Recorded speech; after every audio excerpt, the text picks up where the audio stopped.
هاقول لكم عملت إيه لصحابي في الbox ده قبل فرح. كنت عاوزة أعمل لهم حاجات بإيدي وتكون مميزة باسم كل واحد. دورت على Pinterest كتير أوي لحد ما لقيت القلب اللي شكله عجبني وبسيط ومفهوش أي حاجة، يعني مش هتختلف عليه الأذواق كتير. بدأت أعملهم على طول. أول حاجة كان عندي الair dry clay ده من جوفي قبل كده وفي باقي منه حتة، فبدأت أعمل بيه الأول. ممكن تعمله بعجينة سيراميك من البيت عادي جدا، كنت نزلت طريقتها قبل كده. المهم بدأت أفردها وكنت عاوزاها تكون رفيعة بس مش رفيعة أوي، وعندي الأشكال دي وأنا قررت أعملهم بشكل القلب. حددت على العجينة قلبين وبقطر صغير كده بدأت أعمل خطوط حوالين القلبين علشان أقدر أطلع القلب من غير ما يبوظ. وبنفس القطر بعد ما بخلص وأشيل كل العجينة الزيادة اللي حوالين القلوب باعمل التفاصيل الصغيرة خالص دي، وباخد العجينة الزيادة وبعيد نفس الخطوات تاني إن أنا أفردها وأعمل شكل القلب عليها وأشيل الزيادات علشان أوصل لأكبر كم من القلوب من حتة العجينة دي. كل حاجة ماشية تمام لدلوقتي، بس اللي جاي فيه شوية مشاكل صغيرة. بدأت أحط أول اسم، وأول مشكلة حصلت إن الاسم جاي شمال شوية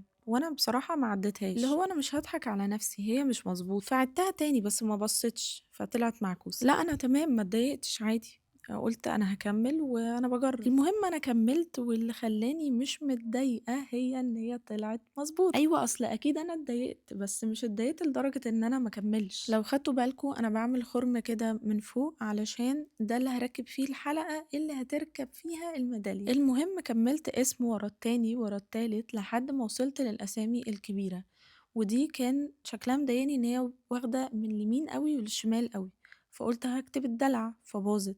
فتمام لحد ما وصلت للنتيجة دي. وعشان الأسامي كانت لسه ما خلصتش فجبت برضو جوفي بس واحدة جديدة بس اللي لونها أحمر، فدي ليها مشكلة ضايقتني قوي في الآخر إن هي علشان لونها مش فاتح لما تيجي تتلون بتحتاج طبقات كتير قوي من اللون، فدي بصراحة حاجة ضايقتني فيها. المهم كملت بنفس الطريقة، بس طبعا في فرق لأن خلاص أنا اتعلمت ازاي أعمل بشكل معين ويطلع النتيجة اللي أنا عايزاها، فبقيت بكرر نفس الخطوات. خطوة مهمة قوي نسيت أقول لكم عليها بس طبعا عملتها برضو مع العجينة الأولى، وهي إن نبل صباعنا وننعم أي جزء خشن أو مش مستوي في العجينة. وبعد ما خلصت كل الأسامي شكلهم بجد كان عاجبني قوي قوي من قبل ما ينشف. هي حاجة بسيطة خالص ما فيهاش تكلفة، بس كنت حابة أعملها قوي وحاسة إن هي مميزة قوي. مش عارفة صحابي شافوها بنفس الحماس اللي أنا شايفاه ده ولا لأ. المهم رشيتها سبراي أبيض وحطيت الميدالية فيها، وده شكلها الأخير وسط البوكس. لسه هوريكم حاجات تانية كتير، عاوزاكم تقولولي رأيكم.